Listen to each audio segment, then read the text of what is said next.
चलिए पीसीएस का मेंस का जो होता प्रैक्टिस सेट जो होता चल रहा है।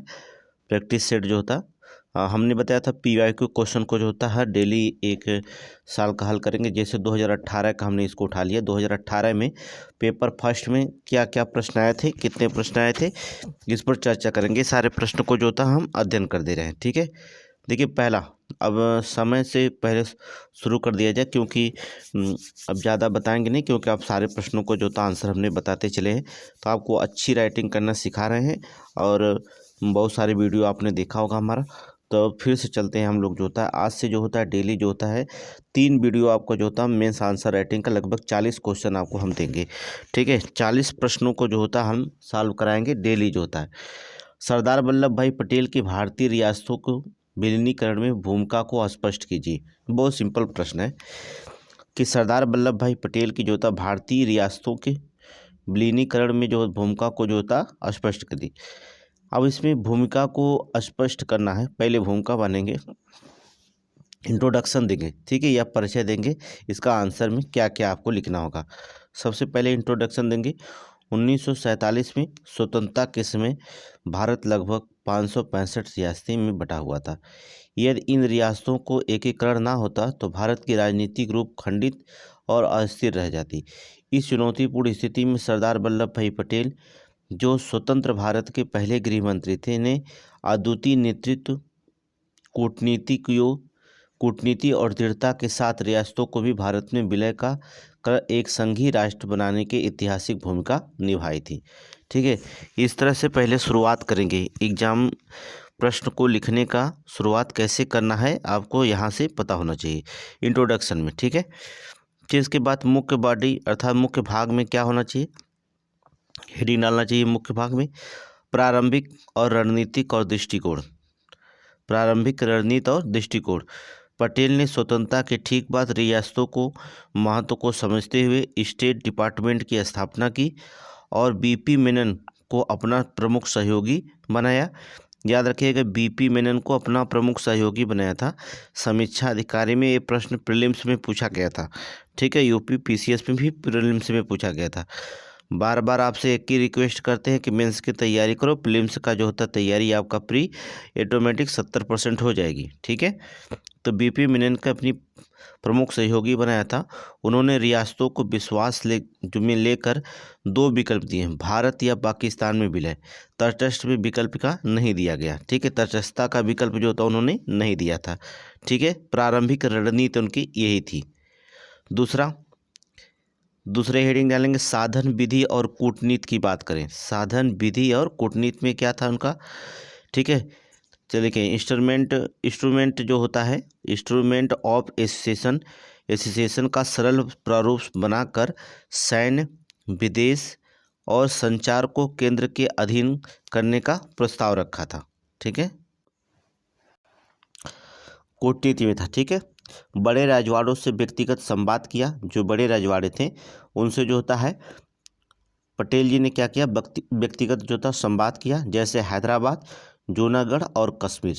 ठीक है, कूटनीति प्लस जो था दृढ़ता और बेहरकता के संतुलन का उन्होंने प्रयोग किया था। किसको, रियासतों को जो होता विलय करने के लिए, एक संघीय राष्ट्र बनाने के लिए। प्रमुख रियासतों का विलीनीकरण की बात करेंगे। प्रमुख रियासतों का विलीनीकरण, जूनागढ़ को जो था जनमत और सैन्य दबाव से विलय कराया। हैदराबाद को जो है निजाम के प्रतिरोध पर ऑपरेशन पोलो चलाकर शांतिपूर्वक ढंग से एकीकरण किया था। ये भी प्रीलिम्स में प्रश्न पूछा गया है। ठीक है, कश्मीर में महाराजा हरि सिंह को विलय निर्णय के बाद भारत में जो होता रक्षा सुनिश्चित हुई। भारत ने रक्षा सुनिश्चित की थी, याद रखना। कश्मीर में जो होता है जब पाकिस्तान के कबायलियों ने आक्रमण कर दिया, एक बार लड़े, 2 बार लड़े, तीसरी बार में जो होता है महाराजा हरि सिंह समझ गए कि अब हम कब्जा हो जाएंगे। ठीक है, फिर भी पीओके जो होता कब्जा ही हो ही गया है। ठीक है, पाक अधिकृत कश्मीर, तभी कुछ तो कब्जा कर ही लिए थे। जब उन्होंने विलय पर हस्ताक्षर किए तब वहाँ की हमारी भारत की रक्षा ने जो सेना जो था वहाँ रक्षा तब से कर रही है। ठीक है, राष्ट्रीय एकता में योगदान की बात करेंगे। रियासतों को पुनर्गठन की प्रशासनिक एकरूपता बनी। संभावित गृह युद्ध, अलगाववाद, विघटन की आशंकाओं को समाप्त किया। आधुनिक भारत की संघीय संरचना की मजबूत की नींव रखी थी। तो ये 4 पॉइंट रखेंगे देशी रियासतों के विलय में, आपका आंसर पूरा हो जाएगा 250 शब्दों में, 250 शब्दों में। ठीक है, जब भी पूछेगा सरदार वल्लभ भाई पटेल की भारतीय रियासतों में विलीनीकरण की भूमिका को स्पष्ट करो, तो प्रारंभिक रणनीति बताएंगे।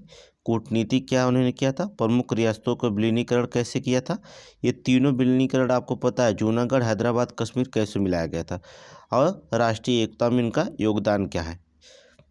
अब निष्कर्ष निकाल लेंगे। निष्कर्ष में क्या लिखेंगे, कंक्लूजन करें, निष्कर्ष निकालेंगे। सरदार वल्लभ पटेल ने दृढ़ संकल्प, समझदारी और कूटनीतिक कौशल के माध्यम से बटी हुई रियासतों को एक अखंड भारत में जोड़ा, इसलिए उन्हें भारतीय एकता का शिल्पकार, किसको, पटेल जी को भारतीय एकता का शिल्पकार तथा लौह पुरुष कहा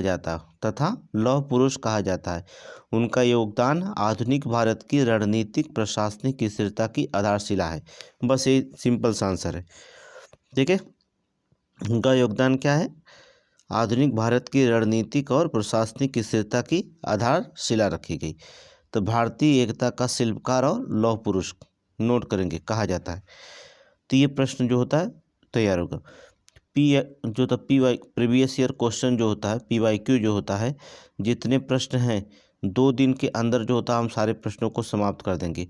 पेपर फर्स्ट का 2 दिन के अंदर हम प्रश्नों को समाप्त कर देंगे, जितना भी प्रश्न रहेगा आज और कल में आपको समाप्त कर देंगे। PYQ जो था प्रश्नों का याद रखिएगा, पूरा सॉल्व करेंगे। आगे देखेंगे दूसरा प्रश्न क्या पूछा गया। महात्मा गांधी की भारतीय राजनीति के माध्यम से मध्यम मार्गी दृष्टिकोण का प्रतिनिधित्व करते हैं, तर्कपूर्ण व्याख्या करिए। जो महात्मा गांधी हैं भारतीय राजनीति के मध्यम मार्गी दृष्टिकोण का प्रतिनिधित्व करते हैं। ठीक है, मध्यम मार्गी दृष्टिकोण का प्रतिनिधित्व करते हैं, तर्कपूर्ण व्याख्या कीजिए। पहले इंट्रोडक्शन में लिखेंगे या परिचय में लिखेंगे या भूमिका, जो भी कहना चाहें कर सकते हैं। क्या लिखेंगे, भारतीय राजनीति में महात्मा गांधी के स्थान उनके संतुलित व्यवहारिक तथा नैतिक दृष्टिकोण के कारण अद्वितीय है। उन्होंने ना तो कट्टरपंथी उग्रवाद का समर्थन किया और ना ही जो होता समझौतावादी नरमपंथ का। उनकी राजनीति मूल आधार मध्यम मार्ग, जो अहिंसा, सत्य, समन्वय और लोकतांत्रिक संवाद पर आधारित था। याद रखना, ठीक है। मध्यम मार्ग में कौन कौन आएगा, अहिंसा, सत्य, समन्वय और लोकतांत्रिक संवाद पर जो होता है आधारित था। किसकी, अर्थात महात्मा गांधी का। यहाँ से इंट्रोडक्शन से आप प्रश्न को शुरुआत करेंगे। भूमिका में आप हेडिंग न डाल दीजिए भूमिका, वैसे भी केवल हेडिंग भूमिका की जगह लिखेंगे महात्मा गांधी का माध्यमिक मार्ग, बस ये हेडिंग डालेंगे। भूमिका लिखने की जरूरत नहीं है, इंट्रोडक्शन है तो हम आपको बता रहे हैं कि इंट्रोडक्शन में कैसे आंसर लिखा जाएगा। अब मुख्य बॉडी में लिखेंगे, मुख्य भाग में अत्यंत विरोधी विचारों के बीच संतुलन। गांधी ने एक और उग्र क्रांतिवादी हिंसा को अस्वीकार किया, वहीं दूसरी ओर अंग्रेजों की जो था अन्यायपूर्ण नीतियों को प्रति जो था निष्क्रियता से जो भी इनकार किया था। दूसरा, उन्होंने संघर्ष को नैतिकता से जोड़ा, जो संघर्ष किसके साथ, नैतिकता से जोड़ा, और अहिंसा सत्य उनके मध्य मार्ग का आधार बने। अहिंसा और सत्य उनके मध्य मार्ग का क्या बने, आधार बने थे। दूसरी चीज़ होता है राजनीति में नैतिकता और व्यवहारिकता का मेल। नोट करेंगे, राजनीति में नैतिकता और व्यवहारिकता का मेल जो होता, ठीक है। गांधी न केवल नैतिक आदर्श रखते थे, बल्कि उन्होंने जन समर्थन, संगठन, जन आंदोलनों के व्यवहारिक स्वरूप को भी समझाया था, ठीक है। जन समर्थन, संगठन और जन आंदोलनों के व्यवहारिक स्वरूप को जो होता है समझाया था। असहयोग, नमक सत्याग्रह, भारत छोड़ो, ये सभी आंदोलन संघर्ष और संवाद दोनों के साथ लेकर चलने का मिसाल है। याद रखिएगा, इस प्रश्न को ध्यान सुनेंगे। असहयोग, नमक सत्याग्रह, भारत छोड़ो, ये सभी आंदोलन संघर्ष संवाद दोनों को जो होता है साथ लेकर चलने का जो होता है इनके पास मिसाल है। इम्पोर्टेंट प्रश्न है। तीसरे हेडिंग में बताएंगे सामाजिक राजनीतिक समन्वय का दृष्टिकोण। उन्होंने राजनीति को केवल सत्ता प्राप्ति का साधन नहीं माना, बल्कि सामाजिक सुधार से जोड़ा छुआछूत उन्मूलन, ग्राम स्वराज, श्रम सम्मान आदि की व्यवस्था की। ठीक है, ये जो होता है सामाजिक सुधार में जो होता क्या क्या जोड़े, तो उन्होंने छुआछूत उन्मूलन मतलब कि छुआछूत खत्म कर दिया जाए। ग्राम स्वराज के पक्षधर थे महात्मा गांधी। श्रम सम्मान में जो होता है ज़्यादा भागीदारी करते थे। ठीक है, ज़्यादा मतलब श्रम सम्मान में उन्होंने ज़्यादा सम्मान दिया था। तो यहाँ पर जो होता है गांधी जी जो होता है अलग दृष्टिकोण थी। सामाजिक राजनीतिक अगर दृष्टिकोण में लिखना होगा तो उनका दृष्टिकोण ना तो वर्ग संघर्ष को स्वीकार करता था और ना पूंजीवादी शोषण को। इसलिए उन्होंने जो था ट्रस्टीशिप सिद्धांत दिया था। क्या कहते हैं, ना तो वह वर्ग संघर्ष को स्वीकार करते थे जो उनका दृष्टिकोण था, और ना ही जो होता है पूंजीवादी शोषण को। ठीक है, इसलिए उन्होंने क्या किया था, ट्रस्टीशिप सिद्धांत दिया था। याद रखिए, ट्रस्टीशिप सिद्धांत किसने दिया था, महात्मा गांधी ने। सांप्रदायिक और वैचारिक ध्रुवीकरण का समाधान। हिंदू मुस्लिम एकता, सभी धर्मों का सम्मान, संवाद पर आधारित समाधान, ये सभी जो था गांधी के मध्य मार्गी दृष्टिकोण के आधार स्तंभ थे। गांधी ने चरम सांप्रदायिकता और राजनीतिक कठोरता दोनों का विरोध किया था। गांधी ने क्या जो था, चरम सांप्रदायिकता थी और राजनीतिक कठोरता, ये दोनों का उन्होंने गांधी जी ने विरोध किया था। और भी सारे पॉइंट हैं, लेकिन 250 शब्द में लिखना है, इसलिए शब्दों को ध्यान में रखें कि 260 से ज़्यादा ना जाए।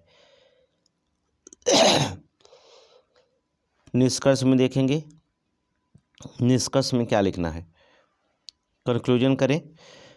इस प्रकार गांधी की राजनीतिक दृष्टिकोण ना तो उग्र ना ही निष्क्रिय था। ये नैतिक संवाद, अहिंसा, सामाजिक समन्वय पर आधारित प्रभावी या मध्यमार्गी राजनीति का आदर्श मॉडल था। ठीक है, भारतीय लोकतंत्र के मूल्य सह-अस्तित्व, बहुलवाद, अहिंसा आज भी जो होता है इसी के मध्य मार्गी दर्शन से प्रेरणा पाते हैं। ठीक है, ये जो होता है निष्कर्ष रूप में लिखेंगे। प्रश्न को पूरा समझ जाइए, प्रश्न बहुत कठिन नहीं है। महात्मा गांधी की भारतीय राजनीति के मध्य मार्गी दृष्टिकोण का प्रतिनिधित्व करते हुए तर्कपूर्ण व्याख्या कीजिए। सही बात, तर्कपूर्ण व्याख्या, ये आपका आंसर हो गया। 250 शब्दों में हमने इसको लिखा है। अगले प्रश्न में देखेंगे, बहुत इंपॉर्टेंट प्रश्न पूछा गया था 2018 में। सांप्रदायिक हिंसा धार्मिक कट्टरपंथियों द्वारा भड़काई जाती है। सांप्रदायिक हिंसा धार्मिक कट्टरपंथियों द्वारा भड़काई जाती है, असामाजिक तत्वों द्वारा प्रारंभ की जाती है, राजनीतिक कार्यकर्ताओं के द्वारा प्रोत्साहित की जाती है, निहित स्वार्थ द्वारा वित्त पोषित होती है। टिप्पणी लिखें। देख लीजिए प्रश्न कितना है। कहता है सांप्रदायिक हिंसा जो होती है धार्मिक कट्टरपंथियों के द्वारा भड़काई जाती है, तो सही है। असामाजिक तत्वों द्वारा प्रारंभ की जाती है, सही है।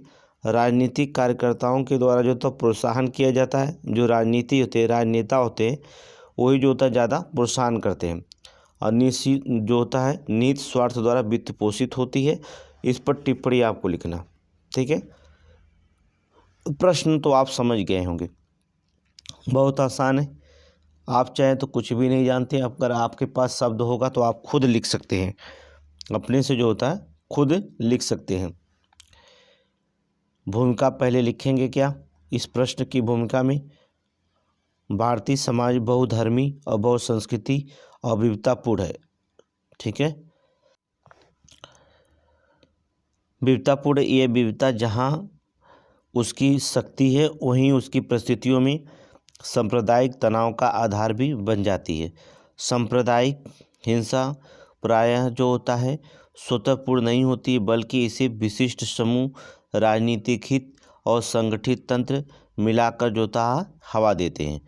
ठीक है, सांप्रदायिक हिंसा क्या स्वतःपूर्ण स्फूर्ति नहीं पाती है। इसमें कौन कौन, जो कुछ विशिष्ट समूह होते हैं, राजनीतिक हित होता है इसमें जिनका, ठीक है, संगठित तंत्र होते हैं, इनमें मिल करके जो होता है इसको हवा देते हैं, तब जाकर सांप्रदायिक हिंसा फैलती है। ठीक है, मुख्य भाग में लिखेंगे धार्मिक कट्टरपंथियों द्वारा भड़काई जाती है। कट्टरपंथी संगठन, चरमपंथी नेता धार्मिक भावनाओं का दुरुपयोग कर लोगों में अविश्वास और द्वेष फैलाते हैं। मिथ्या प्रचार, अफवाहें, धार्मिक ग्रंथ की गलत व्याख्या, सोशल मीडिया के माध्यम से नफरत फैलाने की रणनीतियां अपनाई जाती हैं। ठीक है, धार्मिक कट्टरपंथियों के द्वारा। दूसरा, असामाजिक तत्वों द्वारा प्रारंभ की जाती है।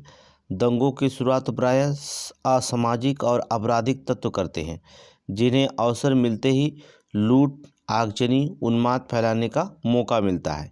ठीक है, वही लोग करते हैं, असामाजिक और आपराधिक लोग। ऐसे तत्व कानून और व्यवस्था की कमजोरी का फायदा उठाते हैं। ऐसे तत्व कानून और व्यवस्था की जो कमजोरी का जो होता फायदा उठाते हैं। तीसरा चीज होता है इसमें, राजनीतिक कार्यकर्ताओं द्वारा प्रोत्साहित किया जाता है। राजनीतिक कार्यकर्ताओं द्वारा जो होता प्रोत्साहित किया जाता है। कुछ राजनीतिक समूह वोट बैंक, चुनावी लाभ हेतु सांप्रदायिक भावनाएं भड़काते हैं। भीड़ को संगठित करना, रैलियां, जुलूसों को आक्रामक बनाना, मुद्दों को जो होता है सांप्रदायिक रंग देना, ये राजनीतिक हस्तक्षेप के संकेत होते हैं। हम बनाम वे, क्या होता है, हम बनाम वे मानसिकता पैदा कर राजनीतिक ध्रुवीकरण को मजबूत किया जाता है। राजनीतिक कार्यकर्ताओं का हम और बनाम वे के बीच में जो होता है मानसिकता पैदा कर दी जाती है, और फिर राजनीति को जो क्या करता है ध्रुवीकरण करने का मजबूत किया जाता है। ये भी इम्पोर्टेंट होता है। आगे चलेंगे। निहित स्वार्थों द्वारा वित्त पोषित स्थानीय माफिया, भूमाफिया, ठीक है, व्यवसायिक हित समूह के दंगों के दौरान लाभ उठाने हेतु धन की उपलब्ध कराते हैं। ठीक है, माफिया जो होते हैं जितने लोग, यही लोग जो होता है व्यवसायिक हित समूह दंगों के जो होते हैं दौरान लाभ उठाने हेतु जो होता है धन का जो होता है उपलब्ध कराते हैं लोग हैं। ठीक है, सीमा पार से भी कभी कभी फंडिंग, भड़काऊ सामग्री आती है, जिससे अस्थिरता भी और बढ़ जाती है। तो आप समझ सकते हैं, और भी प्रश्न आपके अच्छे अच्छे शब्द होंगे, इसमें सब जोड़ेंगे। ठीक है, 250 शब्दों में हमने प्रश्न को तैयार किया। आंसर 260 शब्द हैं, 50 में लिखने का आएगा 250। 150 में लिखने के लिए आया था, लेकिन 250 आंसर हमने दिया है। ठीक है, ये प्रश्न 150 शब्दों में लिखने के लिए आया था, लेकिन 250 शब्दों में हमने लिखा। सोचो और कितना शॉर्टकट कर सकते हैं, जितना करना था कर दिए। ठीक है, निष्कर्ष में लिखेंगे, कंक्लूजन में लिखेंगे आप, सांप्रदायिक हिंसा केवल भावनाओं का परिणाम नहीं है, बल्कि एक संगठित, योजनाबद्ध और बहुहितधारकों में संचालित प्रक्रिया होती है। इसके समाधान के लिए सामाजिक समरसता, त्वरित न्याय, राजनीतिक नैतिकता और प्रभावी प्रशासनिक तत्परता आवश्यक है। केवल कठोर कानून ही नहीं, बल्कि सामुदायिक विश्वास का निर्माण ही दीर्घकाल शांति का आधार बन सकता है। ठीक है, बल्कि सामुदायिक विश्वास का निर्माण ही जो होता है दीर्घकालिक शांति का जो होता है क्या होता है आधार बन सकता है। ये इसमें निष्कर्ष में लिखेंगे। प्रश्न समझ में आ गया? बहुत सिंपल प्रश्न है, एक बार अपनी कॉपी पे लिखेंगे। देखिए, मैं आपको बता रहा हूँ, एक बार आप पढ़ें, फिर दोबारा जो होता अपनी कॉपी पर जो होता है नोट करें, फिर शब्दों पर ध्यान रखें। जो शब्द लिखा गया है उसको जो है दिमाग आपकी इमेज छप रही है कि नहीं। ठीक है, पहली बार 24 शब्द अगर पढ़ते हैं, दिमाग पर अगर इमेज नहीं छप रही है तो इसका मतलब आपका दिमाग जो होता है कहीं और, पढ़ तो आप यहाँ रहें लेकिन सोच कुछ और रहें। ठीक है, तो ये मामला इसमें थोड़ी सी गड़बड़ हो जाएगा। जब आप पढ़ते हैं और आपके दिमाग पर एक इतिहास की तरह, फिल्म स्टोरी की तरह अगर इमेज छपने लगती है, जैसे आप फिल्म देखने जाते हैं एकाग्र होकर देखते हैं, उसे जब पढ़ते हैं तो एकाग्र होते हैं और एक फिल्म आपके दिमाग में बन जाती है कि कैसे कैसे जो होता है राजनीतिक हिंसा, कैसे धार्मिक हिंसा द्वारा सांप्रदायिक हिंसा फैलती है, कौन कौन जो होता है भड़काता इसे है, ये अपने दिमाग में सोचने लगे। और सोचने के बाद जो होता है सिर्फ आंसर पढ़ें, त्यों दिमाग में बैठेगा, कभी ज़िंदगी में नहीं भूलेगा, मेरा वादा है। ठीक है, तो इमेज अच्छी बननी चाहिए, तब बहुत दिनों तक ले आपके दिमाग में रहेगी। आगे चलें, नेक्स्ट। भारत की स्त्रियां बदलती परिस्थितियों का मूल्यांकन कीजिए। भारत में स्त्रियों की जो होता है बदलती परिस्थितियों का मूल्यांकन कीजिए। बहुत इम्पोर्टेंट प्रश्न है, इस पे जो होता है निबंध भी आता है कभी कभी लिखने के लिए। चलिए, प्रश्न तो समझ में आ रहा है। स्त्रियों की जो बदलती परिस्थितियां हैं उनका मूल्यांकन करना है कि कैसे मूल्यांकन करेंगे, ये आगे देखेंगे प्रश्न को। ठीक है, तो प्रश्न तो पूरा समझ में आ रहा है। इंट्रोडक्शन, भूमिका में क्या लिखेंगे। भारतीय समाज की स्त्रियों की स्थिति सदैव परिवर्तनशील रही है। जहां एक और पारंपरिक सामाजिक संरचनाओं में उनकी भूमिकाओं को सीमित किया, वहीं आधुनिक शिक्षा, संवैधानिक प्रावधान, आर्थिक उदारीकरण और तकनीकी विकास ने उन्हें नए अवसर प्रदान किए। वर्तमान समय में भारतीय स्त्रियां सामाजिक, आर्थिक, राजनीतिक और सांस्कृतिक सभी क्षेत्रों में नई पहचान बना रही हैं। ये इतना भूमिका में लिखेंगे। ठीक है, भूमिका में इतनी लिखेंगे तब आपको प्रश्न जो होता है पूरी तरह से देख रहे हैं कि नहीं। ये तो इतना भूमिका में शब्द बताइए, कौन सा शब्द आपको नहीं आ रहा है। इसमें सभी शब्द आ रहे हैं। मुख्य बॉडी में जो था, मुख्य भाग में क्या लिखेंगे।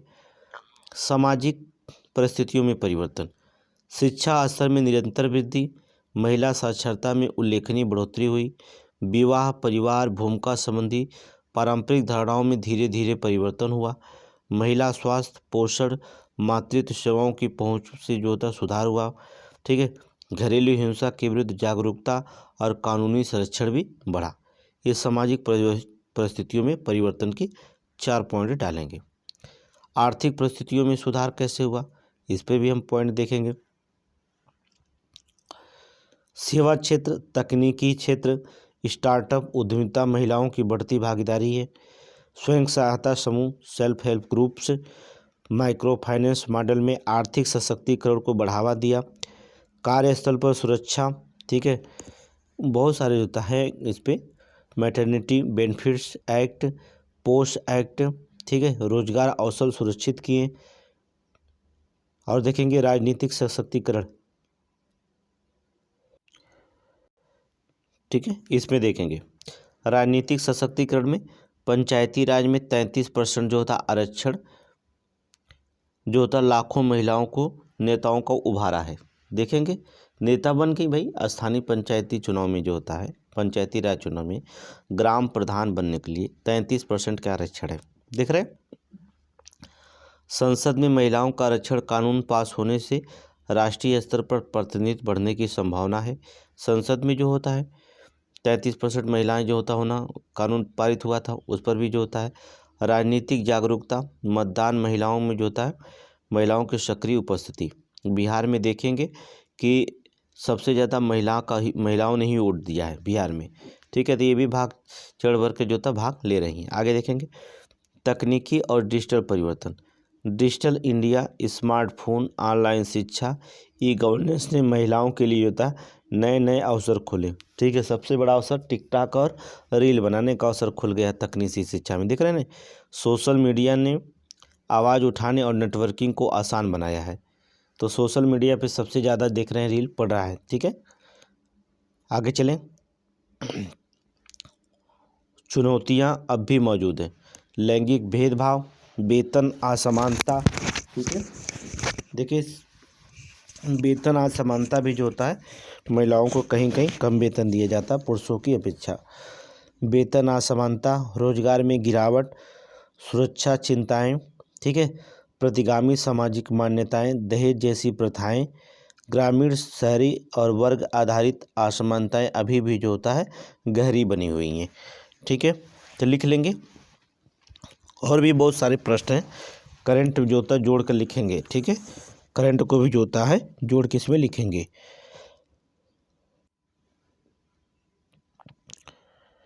निष्कर्ष में लिखेंगे भारत में स्त्रियों की परिस्थिति ने निश्चित रूप से सकारात्मक बदलाव आया है। वे अधिक शिक्षित, सक्षम, आत्मनिर्भर और सहभागी बनी हैं। फिर भी एक समतामूलक और सुरक्षित समाज के लिए सामाजिक मानसिकता में सुधार, प्रभावी नीतियों का क्रियान्वयन और निरंतर जागरूकता आवश्यक है। सतत प्रयासों के साथ भारतीय महिला भविष्य में राष्ट्र निर्माण की ओर जो होता है अधिक निर्णायक भूमिका निभा रही हैं। राष्ट्र निर्माण की ओर और अधिक निर्णायक भूमिका निभा रही हैं। तो ये आपका निष्कर्ष हो जाएगा, ये आपका निष्कर्ष हो जाएगा। ठीक है, याद रखिएगा महिलाओं में जो था आपराधिकरण भी बढ़ रहा है, ये भी तो ध्यान रखिएगा। ये प्रश्न बनेगा यूपीएससी में। आगे बताएंगे। चलिए अगला, भूमंडलीय उष्णन पर जो होता टिप्पणी लिखिए। भूमंडलीय उष्णन पर जो होता टिप्पणी लिखिएगा। तो भूमंडलीय उष्णन पर टिप्पणी तो आप लिख ही सकते हैं, निबंध में भी ऐसा प्रश्न आता है, ठीक है। जलवायु परिवर्तन जिसे कहते हैं, ठीक है, उस पर जो होता कुछ शब्दों को लेकर के यहाँ पर आप प्रश्नों को पूरा करेंगे। भूमंडलीय उष्णन जिसे ग्लोबल वार्मिंग कहा जाता है, तो आप ग्लोबल वार्मिंग पढ़ेंगे नहीं, पृथ्वी के औसत तापमान में निरंतर वृद्धि को दर्शाता है, जो मुख्यतः मानवीय गतिविधियों, कोयला, पेट्रोलियम, प्राकृतिक गैस का अत्यधिक उपयोग, वनों की कटाई, औद्योगिक उत्सर्जन के कारण हो रहा है। 21वीं सदी सबसे गंभीर पर्यावरण चुनौती है। 21वीं सदी की जो था सबसे गंभीर चुनौती, पर्यावरण चुनौती बनी हुई है। कौन सा? ग्लोबल वार्मिंग अर्थात भूमंडलीय उष्णन। ये चीज़ें तो आप जानते हैं, इसको इंट्रोडक्शन करना होगा तो आप बहुत, मुझे पता कि आप अच्छे से शुरुआत इसका कर देंगे, ठीक है। आगे देखेंगे, भूमंडलीय उष्णन के कारण ग्रीन हाउस गैस जैसे carbon dioxide, methane, nitrogen oxide जो था अत्यधिक उत्सर्जन होते हैं। वनों की कटाई, कार्बन अवशोषण क्षमता में कमी हो जाती है। जब वन काट देंगे तो कार्बन का अवशोषण कमी हो जाएगी। परिवहन, उद्योग और कृषि में से बढ़ता प्रदूषण, शहरीकरण और ऊर्जा की बढ़ती मांग, ये भूमंडलीय उष्णन के कारण होंगे। इसके प्रभाव क्या क्या होंगे? इसके प्रभाव क्या क्या होंगे? जलवायु परिवर्तन, तापमान वृद्धि, असामान्य वर्षा, चक्रवातों की तीव्रता बढ़ना, ठीक है, ये जलवायु परिवर्तन होंगे। हिमनदों का पिघलना, समुद्र स्तर में वृद्धि जिसमें तटीय क्षेत्रों को जो होता है खतरा हो, जिसमें तटीय क्षेत्रों का खतरा बढ़ता होगा। कृषि पर प्रभाव, फसलों की उत्पादकता में कमी, सूखा, बाढ़ की आवृत्ति को बढ़ना, ये जो होता है फसलों पर प्रभाव होगा। जैव विविधता में ह्रास होगी, अनेक प्रजातियां विलुप्त होने का खतरा बढ़ जाएगा। स्वास्थ्य समस्याएं, ठीक है, हीट वेव, जलजनित रोगों का प्रसार होगा, ये प्रभाव दिखने। जलवायु परिवर्तन में तापमान वृद्धि हो जाएगी, असामान्य वर्षा होगी, चक्रवातों की तीव्रता बढ़ती जाएगी। देख रहे हैं ना, बढ़ रही धीरे धीरे। हिमनदों का पिघलना, हिमनद पिघलेंगे तो समुद्र स्तर में वृद्धि होगी, जिससे तटीय क्षेत्रों का खतरा भी बढ़ जाएगा। कृषि पर प्रभाव पड़ेगा, फसलों की उत्पादकता में कमी आ जाएगी, सूखा, बाढ़ की आवृत्ति बढ़ जाएगी। जैव विविधता में ह्रास होगा, अनेक प्रजातियों के विलुप्त होने का खतरा बढ़ जाएगा। स्वास्थ्य समस्याएं, हीट वेव, जलजनित रोगों का प्रसार होने लगेगा, ये भी जो होता है स्वास्थ्य समस्याएं होंगी, ठीक है। वैश्विक और राष्ट्रीय प्रयास इसके क्या हो रहे हैं, इस पर भी चर्चा कर लेंगे हम। वैश्विक और राष्ट्रीय प्रयास, पेरिस समझौता तापमान में 1.5 डिग्री सेल्सियस तक जो था सीमित करने का लक्ष्य रखा गया पेरिस समझौते में। भारत द्वारा राष्ट्रीय कार्य योजना ऑन क्लाइमेट चेंज, ठीक है, सौर मिशन, उज्ज्वल तथा उदय, ई वाहन नीति आदि जो था प्रयास किया जा रहा है भारत के द्वारा। कार्बन न्यूट्रल तकनीकों, हरित ऊर्जा और वृक्षारोपण पे भी क्या किया रहा है, जोर दिया जा रहा है। ये भी जो था इम्पोर्टेंट प्रश्न बनता है। निष्कर्ष में लिखेंगे, कंक्लूजन करिए। भूमंडलीय उष्णन केवल पर्यावरणीय समस्या नहीं है, बल्कि आर्थिक, सामाजिक और मानविक संकट है। इसके समाधान के लिए वैश्विक सहयोग, सतत विकास, नवीकरणीय ऊर्जा का विस्तार, जन जागरूकता अनिवार्य है। यदि समय रहते निर्णायक कदम नहीं उठाए गए तो इसका प्रभाव आने वाली पीढ़ियों के अस्तित्व पर जो होता है पड़ सकता है, ठीक है, याद रखिएगा। आने वाली पीढ़ियों पर जो होता है उनके अस्तित्व पर जो होता है खतरा पड़ जाएगा। याद रखिएगा, जब अस्तित्व ही नहीं रहेगा तो आगे कैसे दुनिया बढ़ेगी, ठीक है। तो निष्कर्ष में ये लिखेंगे। तो क्या इस प्रश्न पे कोई कठिनाई आपको दिखाई देती है? इस प्रश्न पर भूमंडलीय ग्लोबल वार्मिंग जिसे कहते हैं, क्या इस समस्या पर कोई है, आपको वर्ड नहीं पता है, या कोई ऐसा वर्ड है जो आपको समझ नहीं आ रहा, कोई ऐसा शब्द है? नहीं, आप एक बार पढ़ लीजिए, आपको मैं गारंटी देता हूँ दोबारा पढ़ने की इसको ज़रूरत नहीं पड़ेगी। बस ध्यान लगाकर पढ़ लीजिए और अपनी कॉपी पर लिख लीजिए। लेकिन लिखने का जितना, अगर मेंस देना होगा तो जितना चाहें उतना लिखने की कोशिश करेंगे आप, ठीक है। अगले प्रश्न पर देखेंगे।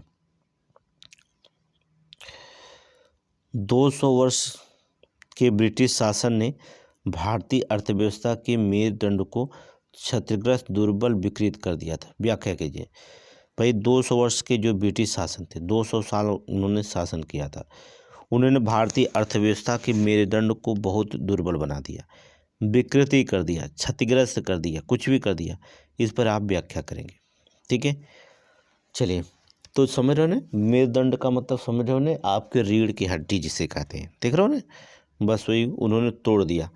उन्होंने क्या कर दिया, क्षतिग्रस्त कर दिया कि भारत ऐसा खड़ा ही ना हो पाए। लेकिन आज ऐसा नहीं है कि मेरुदंड हमारा तोड़ दिए, तो आज हम लोग मेरुदंड तोड़ने के लायक हैं। ब्रिटिश को जो तक कह दे तो भारतीय सेना, ब्रिटेन सेना अगर दोनों की लड़ाई कर दे, कोई तीसरा हस्तक्षेप ना करे, 24 घंटे में ब्रिटेन की जो हड्डी फड्डी तोड़ के चले आएंगे, है ना। भूमिका, इंट्रोडक्शन। ब्रिटिश शासन लगभग 2 शताब्दी लंबे काल से भारत की पारंपरिक अर्थव्यवस्था, उत्पादन प्रणाली, व्यापार संरचना, राजस्व व्यवस्था को गहराई से प्रभावित किया है। भारत जो कभी एशिया, यूरोप में अपने समृद्ध व्यापार और हस्तकला के लिए जाना जाता था, औपनिवेशिक नीतियों के कारण एक निर्भर, निर्धन, शोषित अर्थव्यवस्था में बदल गया। इस प्रकार ब्रिटिश शासन ने भारतीय अर्थव्यवस्था को मेरुदंड अर्थात मूल संरचना को गंभीर रूप से जो था छिन्न भिन्न किया था। ठीक है, मूल संरचना को छिन्न भिन्न किया था। प्रश्न समझ में आ गया। भारतीय उद्योगों का विनाश उन्होंने किया। मुख्य भाग में लिखेंगे, भारतीय उद्योगों का विनाश किया।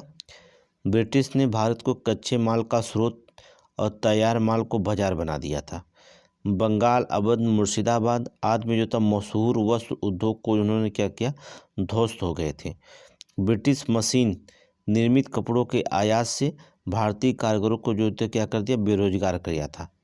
ठीक है, तो इन्होंने उद्योगों को बताएंगे कहाँ कहाँ नष्ट किया था। कृषि में शोषणकारी राजस्व प्रणाली भी लगाया था। अस्थायी बंदोबस्त, रैयतवाड़ी, महालवाड़ी प्रणाली, अत्यधिक राजस्व वसूला गया था। ठीक है, किसान ऋणग्रस्त होकर भूमिहीन होने लगे थे। ग्रामीण अर्थव्यवस्था क्या हो गई थी, पूरी तरह से टूट गई थी। नकदी फसलें जैसे नील, अफीम, कपास उगाने का दबाव बढ़ा, जिससे खाद्यान्न संकट क्या हो गया था और गहरा हो गया था। ये जो होता कृषि के शोषण प्रणालियाँ थी। आगे देखेंगे, व्यापार का औपनिवेशिक रूपांतरण। भारत में भारी मात्रा में धन कहा जाता है, ड्रोन ऑफ वेल्थ, निरंतर धन बहिर्गमन हुआ। ठीक है, भारतीय व्यापारी अंग्रेजी कंपनियों से जो था प्रतिस्पर्धा नहीं कर पाए। परिवहन अर्थात रेलवे का विकास भी व्यापार को ब्रिटिश हितों की तक ही सीमित रखता था। जो रेलवे का व्यापार होता था, विकास हुआ था, वो केवल ब्रिटिश समझ लीजिए अपने लिए जो था उन्होंने विकास किया था, बस इतना समझ लीजिए। ठीक है, सेना पहुंचाने के लिए अपने व्यापार में जहां लाभ होता था वहां जो था उन्होंने जो होता ये रेलवे लाइन बिछाई थी, तो ब्रिटिश सरकारों को जो था लाभ ज़्यादा पहुंचाता था। आगे देखेंगे, कुटीर और ग्रामीण अर्थव्यवस्था का पतन। स्थानीय लोग, उद्योग, हाट बाजार खत्म हो गए। ठीक है, ग्रामीण स्वावलंबन, पंचायती राज व्यवस्था, अर्थव्यवस्था, सामाजिक संरचना क्या हो गई, बिखर गई। ठीक है, भारत का पिछड़ापन। राष्ट्रीय आय, प्रति व्यक्ति आय लगातार क्या गई, गिरती गई। व्यापक गरीबी, अकाल, बेरोजगारी, आर्थिक असंतुलन क्या हो गया, धीरे धीरे बढ़ता गया था। ठीक है, ये इनकी चाल थी, किसकी, ब्रिटिश शासनकाल की। कंक्लूज करिए, इसमें निष्कर्ष लिखिए। अतः ब्रिटिश शासन ने भारत की कृषि, उद्योग, व्यापार, ग्रामीण अर्थव्यवस्था चारों स्तंभों को कमजोर कर आर्थिक मेरुदंड को गंभीर रूप से क्षतिग्रस्त कर दिया। स्वतंत्रता के समय भारत एक गरीब, अविकसित, ठीक है, निर्भर अर्थव्यवस्था बनकर रह गया था, जिनके पुनर्निर्माण में स्वतंत्र भारत को दर्शकों का प्रयास करना पड़ा था। स्वतंत्र भारत के दर्शकों का क्या करना पड़ा, प्रयास करना पड़ा था। ये निष्कर्ष लिखेंगे। हो गया।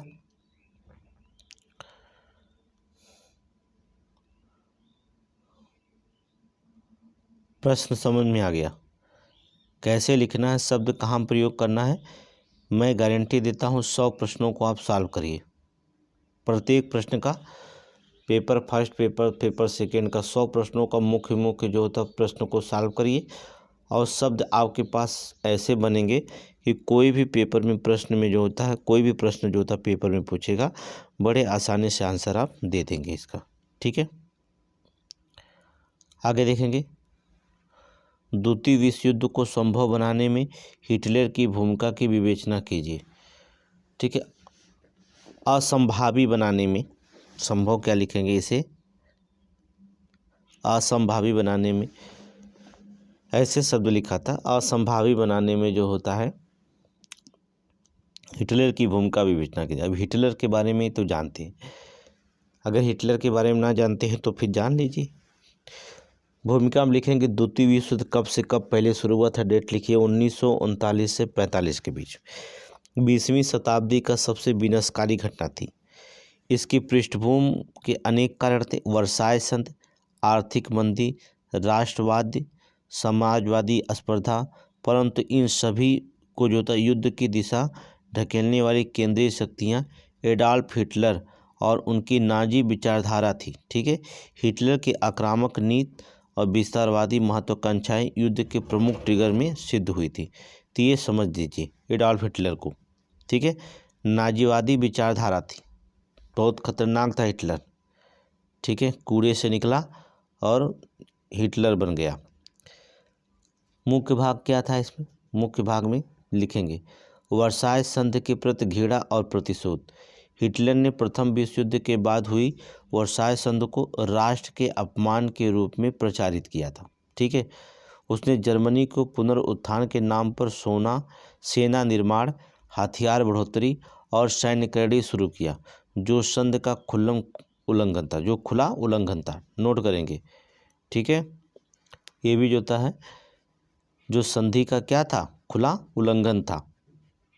दूसरा देखेंगे आक्रामक राष्ट्रवाद, नाजी विचारधारा, आर्य श्रेष्ठता अर्थात लेबेंस हाउस राउम। ठीक है, जीवन क्षेत्र का अधिकार जिसे कहा जाता है, जीवन क्षेत्र का विस्तार और एक नेता एक राष्ट्र की विचारधारा के तहत यूरोप पर प्रभुत्व स्थापित करना उसका उद्देश्य था। ये विचारधारा स्वयं जो था युद्धमुखी थी। ठीक है भाई, एक राष्ट्र एक नेता होगा, ये विचारधारा थी यूरोप पर जो था प्रभुत्व स्थापित करना ही का उद्देश्य था उसका, तभी तो ऐसा था। आर्य श्रेष्ठता कहता था। ठीक है, जीवन क्षेत्र का विस्तार के रूप में ये विचारधारा क्या थी, युद्ध की तरफ क्या कर रही थी, धकेल रही थी। तो ये भी जो होता है इम्पोर्टेंट लाइन रखे जाएंगे। दूसरी चीज होता है विस्तारवादी की नीतियाँ। 1936 में राइनलैंड का पुनः अधिग्रहण हुआ। 1938 में जो था ऑस्ट्रिया का विलय हो गया।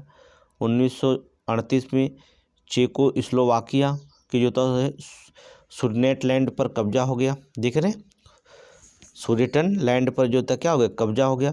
1939 में पूरे चेकोस्लोवाकिया का जो होता है अधिग्रहण कर लिया। 1939 में उन्होंने क्या किया, पूरा चेकोस्लोवाकिया का जो होता उन्होंने क्या कर लिया, अधिग्रहण कर लिया था। ठीक है, इन कार्यवाहियों की यूरोप में अस्थिरता को चरम पर पहुंचा दिया था। इन कार्यवाही के ने यूरोप को क्या कर दिया, अस्थिरता को क्या कर दिया, चरम पर पहुंचा दिया था। अब अस्थिरता बढ़ेगी ही, क्योंकि इतने देशों पर कब्जा करेंगे तो आपकी अस्थिरता बढ़ना जायज़ है। ठीक है, तो यहाँ पर अस्थिरता बढ़ी थी। आगे देखेंगे तुष्टीकरण की नीति की बात करते हैं। उपयोग किया, तुष्टीकरण नीति का उपयोग उन्होंने किया, दुरुपयोग किया। ठीक है, ब्रिटेन व फ्रांस ने युद्ध से बचने हेतु हिटलर की मांगों को क्या कर लिया, स्वीकार कर लिया। ब्रिटेन और फ्रांस जो होता था ये नहीं चाहते थे कि युद्ध हो। उन्होंने जो होता है इस युद्ध से बचने के लिए क्या किया, हिटलर की मांगों को क्या कर दिया, स्वीकार कर दिया। हिटलर ने इसे कमजोरी मानकर आक्रामक कदम उठा लिया। जब उन्होंने स्वीकार कर लिया, हिटलर जो था उन्हें कमज़ोर समझा और आक्रामक कदम उठाया, तो द्वितीय विश्व का कारण बन चुका। पोलैंड पर आक्रमण युद्ध की शुरुआत मानी जाती है। द्वितीय विश्व युद्ध में जो होता है पोलैंड पर आक्रमण जो होता है यहीं से जो होता है शुरुआत होती है। 1 सितंबर 1939 को हिटलर ने पोलैंड पर क्या कर दिया, आक्रमण कर दिया। इसके बाद ब्रिटेन फ्रांस ने जर्मनी पर युद्ध की घोषणा कर दी और द्वितीय विश्व युद्ध जो होता क्या हो गया, शुरू हो गया था और हार भी गए जर्मनी। ठीक है, जर्मनी पर क्या युद्ध की घोषणा करके जो था शुरू कर दिया। तो ये जान लीजिए जर्मनी जो हिटलर था, ब्रिटेन और फ्रांस युद्ध नहीं करना चाहते थे, लेकिन ज़बरदस्ती युद्ध थोपा गया था। ठीक है, हिटलर के द्वारा। आप इसको पढ़ेंगे तो देख रहे हैं नीतियों में ज़बरदस्ती हिटलर जो होता है युद्ध करना चाह रहा था। ठीक है, हर इसके पॉइंट में सिर्फ युद्ध इसकी ज़बरदस्ती की हो रही है। तो प्रश्न को जो होता है एक बार नोट कर लेंगे, प्रश्न को एक बार नोट कर लेंगे। आंसर बहुत सिंपल सी बात है। हिटलर की भूमिका को निष्कर्ष लिख लीजिए, कंक्लूजन करिए। हिटलर की व्यक्ति प्रधान, आक्रामक, विस्तारवादी नीतियां, सैन्यवाद तथा नक्सलवाद विचारधारा ने यूरोप के युद्ध की ओर ढकेलने में निर्णायक भूमिका निभाई। यद्यपि आर्थिक संकट, वर्षाय संध, अंतर्राष्ट्रीय संस्थाओं को विफलता भी जो जिम्मेदार थी। द्वितीय विश्व युद्ध तत्कालिक सबसे प्रमुख कारण हिटलर की उग्र नीतियां थी। बस याद रखिएगा, सबसे तत्कालिक अगर द्वितीय विश्व युद्ध हुआ तो क्या थी? हिटलर की जो थी नीतियां उसकी गलत थी, उग्र नीतियां थी, खूंखार नीतियां थी। समझ गए? आगे चलें। ये तो प्रश्न है आपको 1857 का विद्रोह भारतीय इतिहास में एक निर्णायक मोड़ था। इसकी जो होता है विश्लेषण कीजिए। सिंपल सा प्रश्न है, हमें लगता है आपको इसको निकाल लेंगे, कोई दिक्कत नहीं है। ठीक है, 1857 का विद्रोह प्रीलिम्स फैक्ट में बहुत पढ़े हैं प्रश्नों को, तो मेंस में आंसर दे ही सकते हैं। तो 1857 का भारतीय विद्रोह में जो तो भारतीय इतिहास में एक निर्णायक मोड़ था। विश्लेषण कीजिए। तो क्या इंट्रोडक्शन में, भूमिका में, परिचय में क्या लिखेंगे पहले इसके बारे में। 1857 का विद्रोह भारतीय इतिहास के सबसे महत्वपूर्ण घटनाओं में से एक था। इसे भारतीय स्वतंत्रता संग्राम का प्रथम चरण भी कहा जाता है। यद्यपि विद्रोह पूर्ण रूप से सफल नहीं हुआ, फिर भी जो था इसके परिणामों ने जो था ब्रिटिश शासन, भारतीय समाज, राष्ट्रीय चेतना तीनों पर जो था गहरा प्रभाव छोड़ा था। ठीक है, ब्रिटिश शासन, भारतीय समाज और राष्ट्रीय चेतना, ये तीनों पर जो होता है गहरा प्रभाव छोड़ा था। इस कारण भारतीय इतिहास में एक निर्णायक मोड़, ठीक है, टर्निंग पॉइंट जो था सिद्ध हुआ था। ठीक है, टर्निंग पॉइंट जो था सिद्ध हुआ था। मुख्य भाग में इसके लिखेंगे, मुख्य भाग में क्या लिखेंगे? ब्रिटिश शासन की नीतियों में मूल परिवर्तन। ईस्ट इंडिया कंपनी का शासन समाप्त कर भारत में सीधे जो था ब्रिटिश काउंसिल को अधीन आ गया था। 1857 क्रांति के बाद भारत सरकार अधिनियम 1858 के तहत ब्रिटिश शासन का स्वरूप जो था अधिक केंद्रीकृत और नियंत्रित बन गया था। प्रशासनिक और सैन्य और वित्तीय नीतियों का पुनर्गठन भी किया गया था यहाँ पर ब्रिटिश शासन में। आगे देखेंगे दूसरा कार्य क्या होगा। भारतीय रियासतों के प्रति नीति में बदलाव देखने को मिला। लैप्स नीति, विस्तारवादी रणनीतियों पर रोक दिया गया।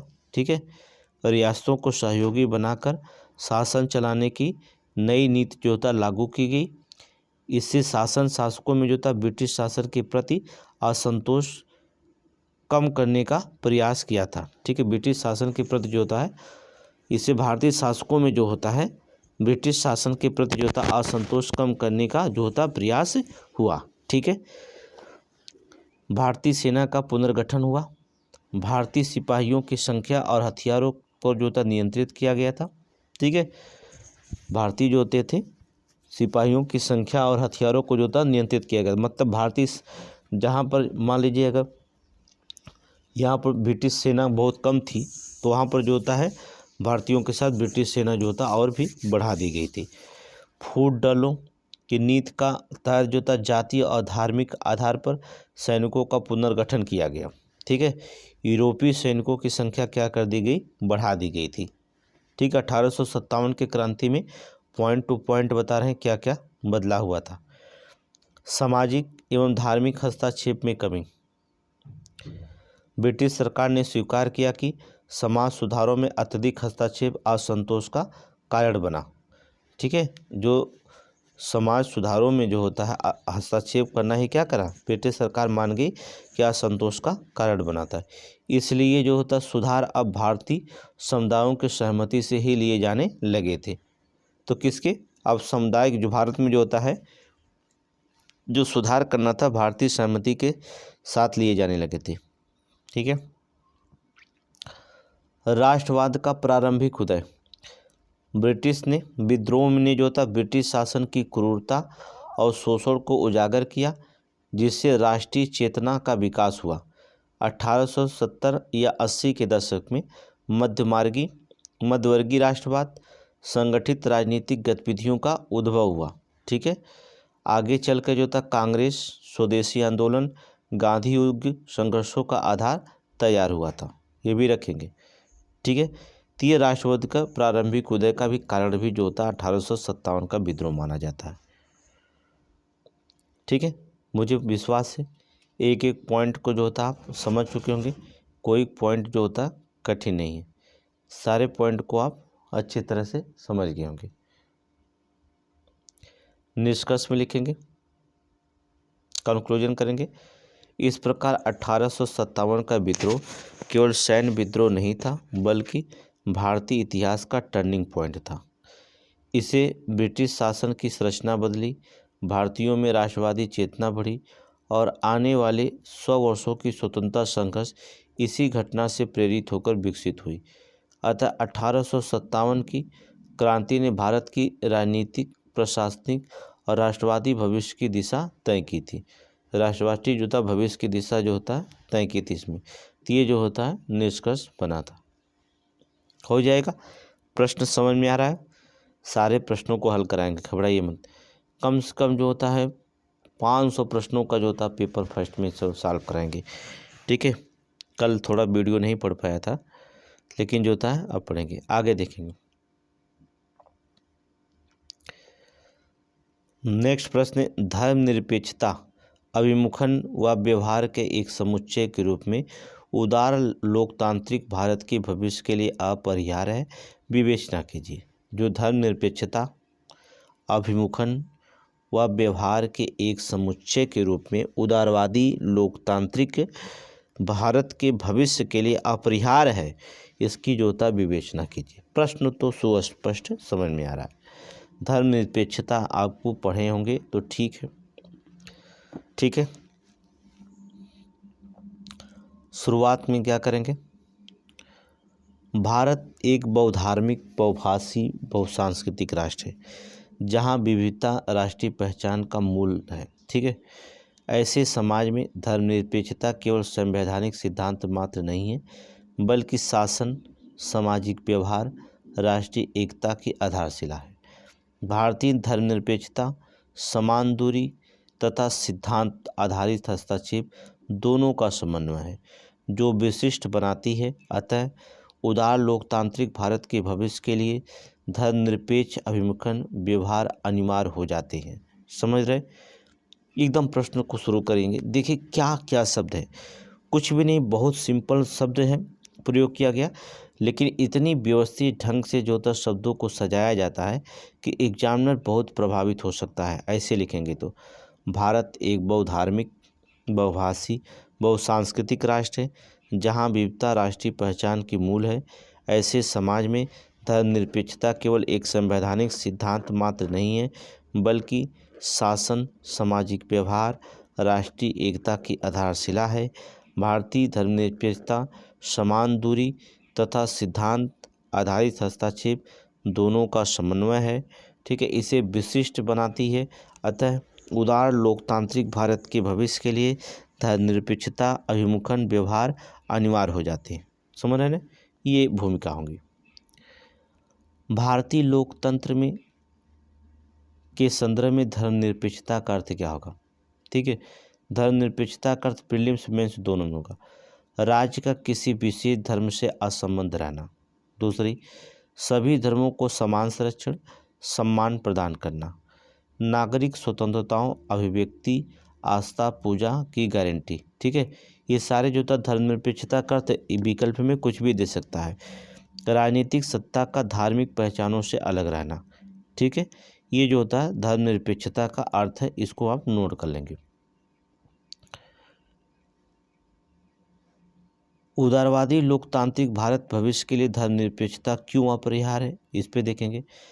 बहुलतावादी समाज में सामाजिक समरसता का आधार है। ठीक है, भारत में हिंदू, मुस्लिम, सिख, ईसाई, जैन, बौद्ध अनेक धर्म हैं। अगर राज्य तटस्थ ना रहे तो सामाजिक तनाव, ध्रुवीकरण असमानताएं उत्पन्न होगी। धर्मनिरपेक्षता ही विविध समुदायों के बीच विश्वास और सह-अस्तित्व सुनिश्चित करती है। दूसरा, संवैधानिक मूल्यों की रक्षा। न्याय, समानता, समता, बंधुता जैसे मूल तत्व तभी संभव हैं जब राज्य धार्मिक आधार पर भेदभाव ना करे। संविधान की प्रस्तावना मौलिक अधिकार डीपीएसपी धर्मनिरपेक्ष राज्य के पक्ष में स्पष्ट दिशा देते हैं। ठीक है। लोकतांत्रिक राजनीति में स्वस्थ प्रतिस्पर्धा जब राजनीति धर्म आधारित ना होकर मुद्दा आधारित होती है, जैसे विकास, शिक्षा, स्वास्थ्य, तब लोकतंत्र क्या हो जाता है, मजबूत बनता है। धर्मनिरपेक्षता अभिमुखन धार्मिक वोट बैंक, कट्टरता और चुनावी ध्रुवीकरण को क्या करता है, कम करता है धर्मनिरपेक्षता। ठीक है, ये भी याद रखिएगा। पॉइंट आपके पास बहुत है, बहुत सारे पॉइंट हैं। जब आप पढ़ेंगे तो खुद ही आपको समझ में आ रहा होगा कि इतना पॉइंट तो हमें पता है, हमें कैसे लिखना, बस आपको लिखने का तरीका आना चाहिए। महिलाओं और कमज़ोर वर्गों के अधिकारों की सुरक्षा। धार्मिक प्रथाओं के नाम पर अक्सर जो होता है अनेक समूहों विशेषकर महिलाओं को भेदभाव का सामना करना पड़ता है। धर्मनिरपेक्षता राज्य सामाजिक सुधारों जैसे 3 तलाक का उन्मूलन कर दिया गया, व्यक्तिगत कानून सुधार को संभव बनाता है। ठीक है, इसमें 3 तलाक को जो था महिलाओं को जो था क्या करता था, उनके लाइफ में मान लीजिए जो होता है 3 तलाक जो था दिक्कत थी। आधुनिकता और वैज्ञानिक सोच को बढ़ावा। उदारवादी लोकतंत्र का विकास तभी संभव है जब निर्णायक तर्क संवैधानिकता और वैज्ञानिक आधार पर हो, ना कि धार्मिक रूढ़ियों पर। धर्मनिरपेक्षता समाज को आधुनिकता की ओर ले जाती है। ठीक है। दूसरा, वैश्विक छवि और अंतर्राष्ट्रीय संबंधों का आधार। भारत बहुलतावाद, सहिष्णुता और शांति के मूल्यों पर आधारित एक लोकतांत्रिक राष्ट्र के रूप में विश्व में प्रतिष्ठित है। धर्मनिरपेक्षता इस सॉफ्ट पावर को मजबूत करती है। जो होता है धर्मनिरपेक्षता क्या करती है, सॉफ्ट पावर को मजबूत करती है। धर्मनिरपेक्षता के समक्ष प्रमुख चुनौतियाँ। धार्मिक ध्रुवीकरण और भीड़ और हिंसा। राजनीति में धार्मिक प्रतीकों का उपयोग, ये जो होता है ये चुनौतियाँ बनती हैं। किसी के धार्मिक ध्रुवीकरण हो जाता है और हिंसा भड़कती है। राजनीति में जो होता है धार्मिक प्रतीकों का प्रयोग भी होने लगता है। अल्पसंख्यक समुदायों में असुरक्षा और अविश्वास बढ़ जाता है। सोशल मीडिया द्वारा नफरत का प्रसार सबसे ज़्यादा होता है। व्यक्तिगत कानून में सुधारों को लेकर भी क्या है, मतभेद होता है। ठीक है, व्यक्तिगत कानून में सुधारों के लिए भी जो था मतभेद होता है कि फलाने धार्मिक संप्रदाय का नेता या फलाने धार्मिक जो होता है अधिकारी है जो होता है इसकी पक्ष ले रहा है, इसका पक्ष नहीं ले रहा। तो यहाँ पर भी इस बात को भी पॉइंट को नोट करेंगे। आगे चलेंगे। आवश्यक सुधारात्मक कदम क्या क्या है। संवैधानिक राष्ट्रवाद, नागरिकता आधारित पहचान को प्रोत्साहन देना, शिक्षा में वैज्ञानिकता, नैतिकता और संवैधानिक मूल्यों पर जोर देना, धर्म आधारित राजनीति पर कठोर नियंत्रण करना, समुदायों के बीच संवाद और विश्वास का निर्माण करना, कानूनों का जो था निष्पक्ष परिवर्तन, ये जो था आवश्यक सुधारात्मक कदम होने चाहिए। निष्कर्ष में लिखेंगे भारतीय लोकतंत्र की स्थिरता, सामाजिक एकता, राष्ट्रीय प्रगति का मूल तत्व धर्मनिरपेक्षता है। यह केवल एक संवैधानिक प्रावधान नहीं है बल्कि भारतीय समाज की आवश्यकता और भविष्य की दिशा है। उदारवादी, समावेशी और आधुनिक भारत का निर्माण तभी संभव है जब धर्मनिरपेक्ष अभिमुखन की राजनीतिक, सामाजिक और व्यक्तिगत व्यवहार में निरंतर सुदृढ़ किया जाए। इसलिए कहना उचित है कि धर्मनिरपेक्षता भारतीय लोकतंत्र के भविष्य के लिए अनिवार्य शर्त है। धर्मनिरपेक्षता भारतीय लोकतंत्र के भविष्य के लिए अनिवार्य तंत्र है। प्रश्न पूरा समझ में आ गया आपको धर्मनिरपेक्षता को लेकर के, आप कहीं भी कन्फ्यूजन नहीं होंगे, मेरी गारंटी है। केवल एक बार आप पढ़िए और एक बार आप लिख डालिए, कॉपी पर पढ़ डालिए। मैं बता रहा हूँ इस प्रश्न को जो तक एक बार नहीं, इस प्रश्न को फिर पूछा जाएगा, को थोड़ा सा फेर बदल करके पूछा जाता, टॉपिक तो आप वही रहेगी, शब्द तो वही रहेगा। इसलिए जो होता है इस प्रश्न को जो होता पूरा पढ़िए। इसमें एक प्रश्न जो होता आपको मैं दे रहा हूँ, उस प्रश्न को देखिएगा। भारतीय महिलाओं पर भूमंडलीकरण के प्रभाव की विवेचना करिए। ठीक है, इस पर जो था विवेचना करिएगा आप। आंसर इसका दी, इस पर देखेंगे। कह रहा भारतीय महिलाओं पर भूमंडलीकरण के प्रभाव की विवेचना कीजिए। मैं आंसर आपको बता दे रहा हूँ कैसे लिखना है। भूमिका में लिखेंगे, भूमंडलीकरण ने विश्व अर्थव्यवस्था, संस्कृति, तकनीकी, श्रम बाजार को एक वैश्विक ताने बाने से जोड़ दिया है। भारत ने इसका प्रभाव विशेष रूप से महिलाओं पर दिखाई देता है। एक ओर अवसर, सशक्तिकरण, आत्मनिर्भरता बढ़ी है, तो दूसरी ओर जो था असमानता, शोषण और सांस्कृतिक चुनौतियों को भी जन्म लिया है। ठीक है, अतः भूमंडलीकरण का प्रभाव जो होता है द्विधारी तलवार की तरह रहा है। भूमंडलीकरण का प्रभाव द्विधारी तलवार की तरह रहा है। अब देखिए, जब आप यूपीएससी में मेंस में पेपर देंगे तो प्रश्न यहाँ से बताएगा कि भारतीय महिलाओं पर भूमंडलीकरण का प्रभाव द्विधारी तलवार की तरह किस तरह कार्य कर रहा है, तो ये द्विधारी तलवार दे देगा। ठीक है, प्रश्न पे वहाँ उल्टा दे देते हैं। ठीक है, इतना कठिन बना देते हैं कि हिंदी मीडियम वाले भी समझ नहीं पाते। तो समझ गए प्रश्न को तो आप लगा लेंगे, नहीं समझ पाएंगे तो दिक्कत हो जाएगी। तो यहाँ पर रखेगा। इसके सकारात्मक, थोड़ा समय कम है इसलिए थोड़ा विस्तार चलेंगे, थोड़ा स्पीड में। सकारात्मक प्रभाव में आर्थिक अवसरों का विस्तार, जैसे बीपीओ, आईटी, हेल्थ केयर, शिक्षा, ई कॉमर्स क्षेत्रों में महिलाओं की भूमिका बढ़ी है। ठीक है, उधर बेंगलोर, हैदराबाद, पुणे जैसे शहरों में आईटी सेक्टर में लाखों महिलाएं कार्यरत हैं। बहुराष्ट्रीय कंपनियों ने महिलाओं को नेतृत्व की भूमिकाओं का अवसर भी दिया है।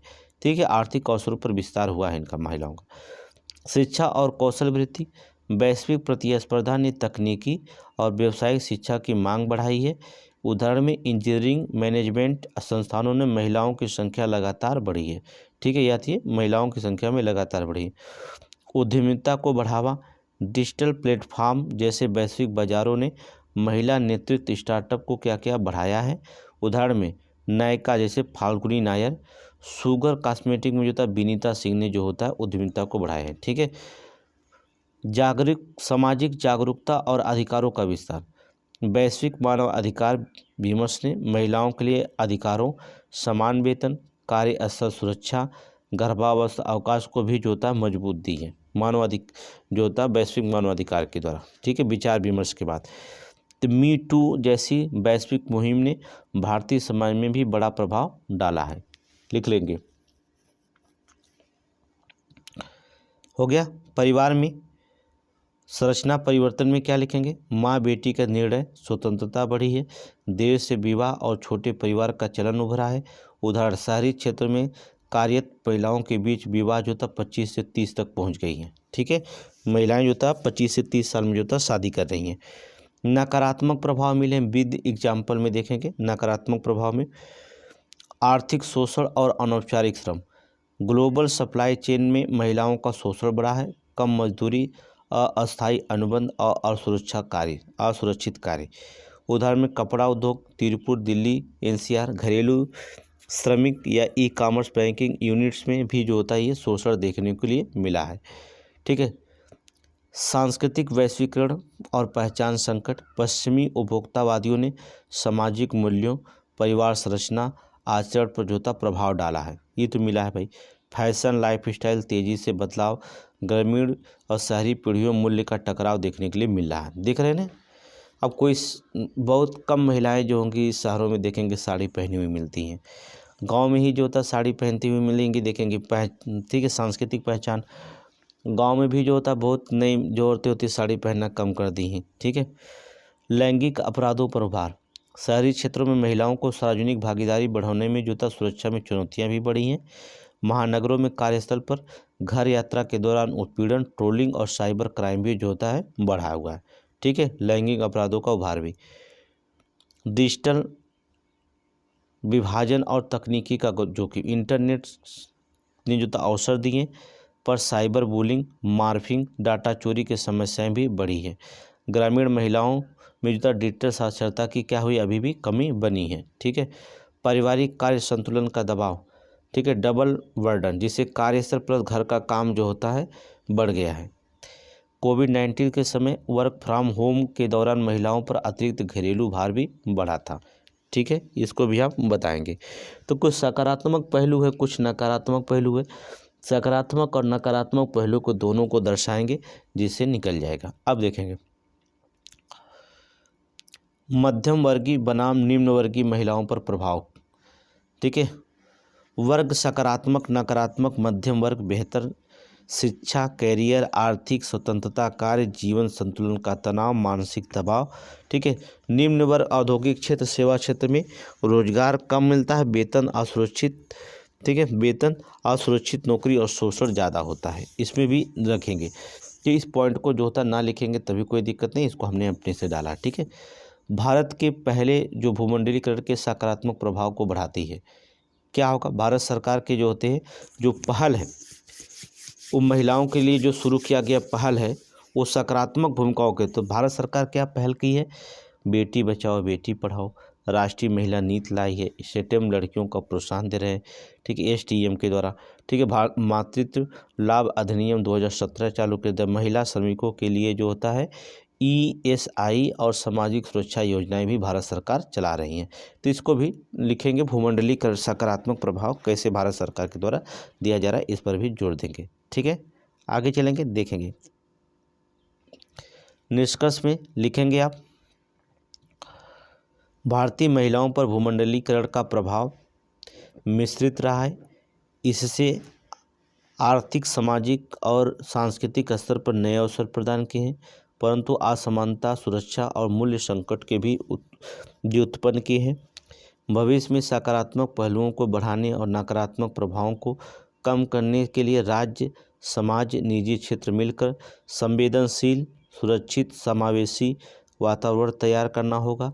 इस प्रकार भूमंडलीकरण भारतीय महिलाओं के लिए सशक्तिकरण माध्यम भी है और चुनौतियों के क्षेत्र भी है। दोनों आयाम को संतुलित विवेचना आवश्यक है। ठीक है, ये जो होता है आंसर आपका निकल गया।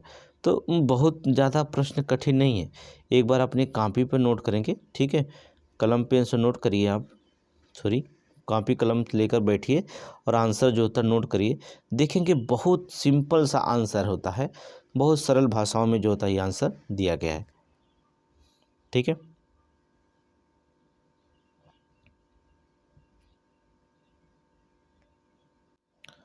अगला प्रश्न पूछा गया है, वैश्वीकरण क्या है? भारतीय सामाजिक संरचना पर इसके प्रभाव की विवेचना कीजिए। ठीक है, विवेचना कीजिए। वैश्वीकरण तो आप जानते ही हैं। ठीक है, और भारतीय सामाजिक संरचना पर इसके प्रभाव की विवेचना करिए। क्या वैश्वीकरण का प्रभाव अभी महिलाओं पर क्या क्या पड़ा था पश्चिमी क्षेत्रों का, तो आप जान ही गए होंगे। ठीक है, वैश्वीकरण वह प्रक्रिया है जिसके द्वारा विश्व की अर्थव्यवस्था, संस्कृति, तकनीकी और समाज के एक दूसरे की गहराई को जोड़ते जा रहे हैं। संचार, परिवहन, मुक्त व्यापार, डिजिटल क्रांति ने देश की सीमाओं को अपेक्षाकृत अप्रासंगिक बना दिया है। भारत ने 1991 के आर्थिक सुधारों के बाद वैश्वीकरण प्रभाव तीव्र हुए हैं, जिनका समाज में विभिन्न पक्षों पर गहरा असर पड़ा हुआ है। ठीक है, वैश्वीकरण पर प्रभाव क्या देखने को मिला? परिवार संरचना में परिवर्तन, संयुक्त परिवार अब एकल परिवार की ओर झुक गया है। महिला और युवाओं की आय बढ़ने से जो था पारिवारिक निर्णय में असमानता कम हो गई है, समानता है। ठीक है, शहरीकरण के कारण पारिवारिक बंधन जो होता कमज़ोर हो चुका है। दूसरा, जात प्रथा पे प्रभाव, बाजार और शिक्षा ने जात आधारित पेशों को कमज़ोर किया है। शहरी क्षेत्र में जात आधारित सामाजिक पहचान में कमी आई है, परंतु राजनीतिक रूप से जात की भूमिका बढ़ी है, जिससे सामाजिक तनाव भी उत्पन्न हुए हैं। ठीक है, लैंगिक संबंधों में परिवर्तन, महिलाओं की शिक्षा, रोजगार और आर्थिक स्वतंत्रता में वृद्धि हुई है। लैंगिक समानता की वैश्विक बहसों का प्रभाव मी टू कार्यस्थल सुरक्षा कानून हुए। ठीक है, फिर भी जो था ग्रामीण क्षेत्र में पितृसत्ता और लैंगिक अपराध जो था चिंताजनक बने हुए दिखाई देते हैं। ठीक है, उपभोक्ता और जीवन शैली में बदलाव देखने को मिले हैं। वैश्विक brand, fast food, fashion, digital उपकरणों का प्रसार हुआ है। युवाओं में पश्चिमी संस्कृति का प्रभाव, म्यूजिक, फिल्में, सोशल मीडिया ज़्यादा देख रहे हैं इस समय। पारिवारिक मूल्यों पर आधुनिक जीवन शैली के बीच मूल्य संघर्ष भी बढ़े हैं। ठीक है, याद रखिएगा। शिक्षा और रोजगार पर प्रभाव, व्यावसायिक शिक्षा, तकनीकी कौशल, अंग्रेजी भाषा का महत्व बढ़ा है। ठीक है, MNC आगमन के नए रोजगार अवसर, लेकिन असमानता भी जो होती है बढ़ी है। ठीक है, सांस्कृतिक विविधता पर प्रभाव। एक और भारतीय संस्कृति, वैश्विक प्रसार, योग और आयुर्वेद, बॉलीवुड, दूसरी ओर सांस्कृतिक एकरूपता का खतरा भी बढ़ा हुआ है। ठीक है, संस्कृति पर प्रभाव पड़ा है। ठीक है, बॉलीवुड जो होता है ये जो होता है प्रभाव इसमें देखने को मिली है। ग्रामीण समाज पर जो होता है प्रभाव, माइग्रेशन बढ़ा है, कृषि पर निर्भरता कम हुई है, गांव में मोबाइल, इंटरनेट, उपभोक्ता संस्कृति का प्रवेश हो चुका है। ठीक है, संस्कृति का प्रवेश है। देखेंगे मोबाइल के द्वारा भी संस्कृति में बदलाव हो रही है कि नहीं। आगे देखेंगे सामाजिक असमानता में वृद्धि, डिजिटल विभाजन, टेक्नोलॉजी से जुड़ने वाले आगे, बाकी पिछड़ते गए और आर्थिक वैश्वीकरण ने अमीरी गरीब की खाई जो होता बढ़ा दी है। निष्कर्ष में लिखेंगे वैश्वीकरण ने भारत की सामाजिक संरचना को गहराई से परिवर्तन किया। परिवार, जात, लिंग संबंध, संस्कृति, उपभोक्तावादी शिक्षा और स्तर पर प्रभाव पड़े हैं। यह प्रक्रिया भारतीय समाज के लिए सशक्तिकरण, आधुनिकता के अवसर लाती है, साथ ही असमानता, सांस्कृतिक संकट और सशक्तिकरण विभाजन जैसी चुनौतियां भी प्रस्तुत करती हैं। अतः भारतीय सामाजिक संरचना वैश्वीकरण का प्रभाव मिश्रित है और इसके सकारात्मक पहलुओं को उपयोग और नकारात्मक प्रभावों का संतुलन के समय की आवश्यकता है। ये निष्कर्ष लिखेंगे। ठीक है, तो आज के क्लास यहीं समाप्त करते हैं, क्योंकि अभी मेरा ऑफलाइन क्लास है, मुझे वहाँ पेपर प्रश्न को हल करना है। ठीक है, टेस्ट में तो आपके साथ जो होता जो भी टेस्ट हमारे इंस्टीट्यूट में होता है, सारे टेस्ट आपको मिलते रहेंगे। कोई ज़रूरत नहीं, आप केवल ऑनलाइन पढ़ते रहिए। बस वीडियो को ज़्यादा से ज़्यादा शेयर करिए, लाइक सब्सक्राइब करके जो होता है आप लोग लाइक किया करिए, कमेंट किया करिए। ठीक है, कमेंट में बताया करिए क्या कमी क्या ज़्यादा हो रहा है, इसमें सब चीज़ें बताया करेंगे तभी तो आपके साथ जुड़े रहेंगे। ठीक है, थैंक यू, धन्यवाद।